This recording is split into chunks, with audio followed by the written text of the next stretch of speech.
For today's video, nagka-crave lang naman kaming magkakaibigan ng sangyup. Kaya napag-isipan namin na puntahan na ang pinakamalapit na kasamgyupsal dito sa Talamban, which is ang Migag Talamban.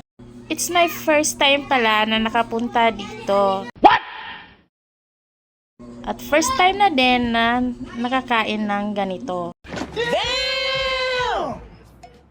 Dahil sa kaibigan ko, hindi ako makakaranas ng ganito. Kaya, salamat sa iyo, aking mga kaibigan. Oh my God! Wow! At ito na nga, habang kumakain, while nagluluto, hindi talaga maiiwasan ang tuksuhin ka ng mga kaibigan mo. Kasi nga, hindi ako marunong gumamit ng chopstick. Ang hirap naman kasi gamitin, lalo na sa first time na kagaya ko. Pero habang tumatagal naman ay unti-unti kong natutunan ang paggamit ng chopstick. Hanggang dito na lang. Paalam!